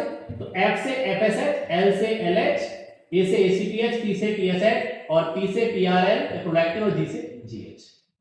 होगी बात? बताना सब ट्रिक कैसी लगी आपको कमेंट सेक्शन में, ठीक है? क्योंकि आप जब कमेंट्स करते हैं, आपकी ब्लेसिंग जब दिखती हैं, तो फिर आपके लिए नए नए आइडियाज लाने का बहुत मन करता है, ठीक है? अब याद करो, लैग होता है, लैग हमारे पास, तो उसे कहते हैं हिंदी में क्या? पांव। क्या कहते हैं? पांव। तो पी से कौन सी पिट्यूटरी हो गई? पोस्टीरियर। ए से कौन सा होता है? एडीएच। एंटी डायूरेटिक हार्मोन से कहते हैं वैसोप्रेसिन। ये बेटा किडनी में रीअब्जॉर्प्शन ऑफ वाटर कंट्रोल करता है। अगर इसका सिक्रेशन कम हो जाए तो यूरिन बहुत ज्यादा बनता है, बार बार सुसु जाना पड़ता है। इसे कहते हैं डाईयूरेसिस और इसे कहते हैं डायबिटीज इंसिपिडस। बहुत ही इंपॉर्टेंट है बेटा, अब आप डायबिटीज में कंफ्यूज मत हो जाना। वो डायबिटीज मेलिटस होता है और ये डायबिटीज इंसिपिडस है, ठीक है? और उसे कौन सा हार्मोन है? ऑक्सीटोसिन, जो फीमेल्स में इजेक्शन ऑफ मिल्क करा के मिल्क को निकालेगा और ड्यूरिंग चाइल्ड बर्थ क्या लीड करता है? लेबर पेन लीड करता है, ठीक है? आप ध्यान दो, जितनी बातें मैंने सबके हार्मोन्स का एक एक फंक्शन लिखा रखा है, आप इस स्लाइड को सेव कर सकते हैं। फुल फॉर्म लिखी हुई है, कौन सा क्या काम करेगा, मैंने आपको पिछली स्लाइड पे कवर अप कराया। ध्यान से देख लीजिए एक बार, अच्छे से समझ लीजिए, आप स्क्रीनशॉट वगैरह भी ले सकते हैं, ठीक है? तो आप इसे सेव कर लीजिएगा। मैंने वहां आपको बताया है, ये पूरी स्लाइड इसी के बारे में। आप आराम से सेव कर लें, आराम से लिखें, आराम से पढ़ें, आगे काम में आने वाली चीजें हैं, ठीक है? आपके लिए ही काम किया जा रहा है बेटा, ठीक है? कोशिश कर रहे हैं कि ताकि सारी चीजें हो जाएं। देखो ये एमएसएच होता है, ये मिडिल लोब से रिलीज होता है, ये बॉडी में एक पिगमेंटेशन कंट्रोल करता है। बहुत ज्यादा डिटेल में बात नहीं करनी है, इतने से ही काम चल जाएगा। अब आप आ जाओ थायराइड ग्लैंड पर बेटा, ठीक है? तो देखो जरा, बहुत इंपॉर्टेंट है। एच शेप ग्लैंड होती है तो कहां लगी होती है? नेक रीजन में लगी होती है, इसे थायराइड ग्लैंड कहते हैं। बाइलोब्ड होता है, आयोडीन एसेंशियल होता है। आपने सुना होगा ना कि आपके नमक में आयोडीन है क्या? तो आयोडीन क्यों जरूरत है बेटा? तो आयोडीन की जरूरत है किसके लिए? For the secretion of thyroid hormones. अगर आयोडीन नहीं होगा तो थायराइड ग्लैंड प्रॉपर काम नहीं करेगी, और थायराइड ग्लैंड काम नहीं करेगी तो आपको तमाम तरह की दिक्कतें हो जाएंगी। देखिए तो देखो, अब इसके एक लोब में आप यहां देखो तो दो, ये देखो दो लोब, दो ग्लैंड लगी हुई है, कहते हैं पैराथायरॉयड। एक देखो एच शेप में, देखो ये लगी नेक रीजन में, ये देखो, देख पाए ना? यहां देखो, दो लोब हो गए, तो पैराथायरॉयड ग्लैंड का कितना हो गया? 4, ठीक है? Each lobe of thyroid gland consist 2 parathyroid glands. 3 hormone, thyroxine से कहते हैं टेट्राआयोडो बोले तो T4, ट्राईआयोडो मतलब बोले तो T3 और TCT बोले तो थायराइड ऐसे बोले। आपका इनसे काम चल जाएगा। बॉडी में क्या कंट्रोल करता है? BMR बोले तो बेसल मेटाबॉलिक रेट, ठीक है? एक बात हाँ पीछे वाले पार्ट में रहेगी बेटा, देखो पिट्यूटरी में जब जीएच का सिक्रेशन घटता है, कम होता है, तो ऐसे लोगों की हाइट बहुत कम जाती है। इन्हें कहते हैं क्या? इस डिसऑर्डर कहते हैं क्या? ड्वार्फिज्म। और बहुत ज्यादा बढ़ जाते कहते हैं क्या? तो इसे कहते हैं जियांटिस, GIGANTIS, ठीक है? ओके, बहुत डिटेल में बातें नहीं करनी, मैंने बस आपको बताया हुआ है, ये समझ लीजिए। अगर हम में बढ़ जाए, बच्चों में होता तो जियांटिस होता, अगर मुझ में बढ़ गया जीएच, मेरा फॉरहेड बाहर आ जाएगा, चिक्स बाहर आ जाएंगे, उसका चेस्ट बाहर आ जाए, तब इसे कहते हैं एक्रोमेगैली, ठीक है? इतने से काम चल जाएगा। फीमेल्स में थायरॉक्सिन बड़ा इंपॉर्टेंट है। अगर प्रेग्नेंट लेडी में थायरॉक्सिन का लेवल कम हो जाए तो उसकी ग्रोथ, बच्चे की ग्रोथ पे फर्क पड़ता है। थायरॉक्सिन हार्मोन के वेरिएट होने से मेंस्ट्रुअल साइकिल और पीरियड्स भी फीमेल्स को इरेगुलर हो सकता है, ठीक है? इसमें क्या होता है? फीमेल्स में पैर जो होते हैं ना मोटे होने लगते हैं, ठीक है? ये थायरॉक्सिन का एक डेफिशिएंसी है। अब देखो थायरॉक्सिन कम होता है तो क्या होता है? ये जो नेक रीजन है ना, ये गला मोटा हो जाता है। देखा होगा किसी का आपने, जिसे कहते हैं क्या? Simple goitre. एक एक्सोप्थेल्मिक होता है जो हाइपर सिक्रेशन से होता है, और जो आपका नॉर्मल सिंपल गोइटर होता है वो हाइपो सिक्रेशन ऑफ थायरॉक्सिन से होता है, ठीक है? बात समझ में आ गई? तो मैंने लिखा हुआ है थाइमस, ये देखो पैराथायरॉयड ग्लैंड के रिलीज करती है, पैराथॉर्मोन बॉडी में कैल्शियम लेवल को कंट्रोल करता है। थाइमस ग्लैंड के बारे में अगर आप बात करो तो बेटा थाइमस क्या होता है? अभी आपको मैंने बताया चेस्ट रीजन में लगी होती है, बेटा थाइमोसिन नाम का हार्मोन रिलीज करती है। इसे ट्रेनिंग सेंटर ऑफ बॉडी कहते हैं बेटा। ये लिम्फोसाइट्स वगैरह को मैच्योर कराने का काम करती है, इसे ट्रेनिंग सेंटर ऑफ बॉडी कहते हैं, ठीक है? ओके, बात समझ में आ गई? इसे training centre of the body कहा जाता है। ध्यान रखना, एक बात और थी पीछे, यहां देखो ऑक्सीटोसिन के बारे में आपको बोल रहा था, इसे बॉन्डिंग हार्मोन कहते हैं। ध्यान देना, तो ये इम्यून सिस्टम को स्ट्रॉन्ग करने का काम करता है, वो हमारे बॉन्ड को स्ट्रॉन्ग करता है। ये इम्यून सिस्टम को स्ट्रॉन्ग कर रहा है, इसलिए क्या? Training centre. टी लिम्फोसाइट वगैरह मैच्योर होते हैं। और ऑक्सीटोसिन कौन सा हार्मोन है? बॉन्डिंग हार्मोन, लव हार्मोन जिसे कह देते हैं, वही बॉन्डिंग हार्मोन है। ठीक है, आगे आ जाइए एड्रिनल ग्लैंड, अभी आपने देखा। ठीक है, तो देखो अभी मैंने आपको बताया एड का मतलब होता है जुड़ा हुआ, एड मतलब ज्वाइंट, रीनल मतलब कौन? किडनी से जुड़ा हुआ क्या कहलाता है? एड्रिनल ग्लैंड कहलाता है। तो cap like structure lies at the apex of top of this kidney is referred as adrenal gland, also called emergency gland. बड़े 3F के फार्मूला पर काम करती है। 3F क्या है समझिए? फाइट, फ्लाइट एंड कौन बेटा? फियर। तीन फार्मूले पे काम करता है, फाइट, फ्लाइट एंड फियर। बात समझ में आ गई? दो हार्मोन हो गए, एड्रेनालिन और इपिनेफ्रिन, और बोले तो नॉन एड्रेनालिन और नॉन इपिनेफ्रिन। कहीं जैसे कोई भी स्ट्रेस, जैसे आप जा रहे हैं, रोड साइड एक्सीडेंट हो जाए, आपको डर लग जाए, ऐसे सभी केस में हमारी कौन सी ग्लैंड काम करती है? एड्रिनल। अगर ये काम ना करे तो शॉक लगने से डेथ हो सकती है, ये आप ध्यान दें। ठीक है, बहुत इंपॉर्टेंट था, पता होना चाहिए। पैंक्रियाज बेटा बॉडी का हेट्रोग्लाइड ग्लैंड है। कैसा ग्लैंड है? हेट्रोग्लाइड। ध्यान दो, कैसा ग्लैंड है बेटा? हेट्रोग्लाइड। शेप में कैसा होता है? कैसा होता है? लीफ शेप होता है।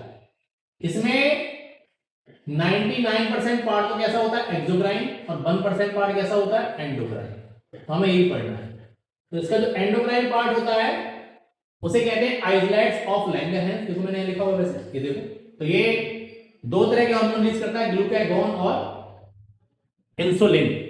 ग्लूकागॉन रिलीज करती है अल्फा सेल्स, और बीटा सेल रिलीज करती है किसे? इंसुलिन को।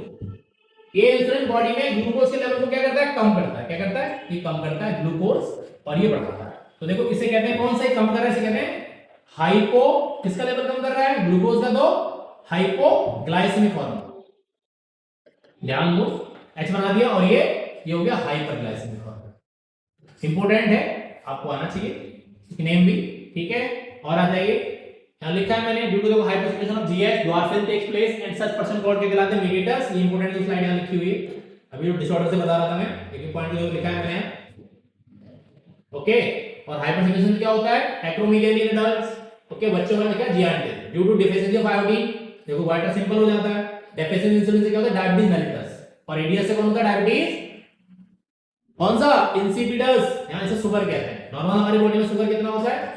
120 से 125 मिलीग्राम पर 100 ml। और एडीएस से जो क्या होता है? डायबिटीज इंसिपिडस, डायबिटीज कहते हैं।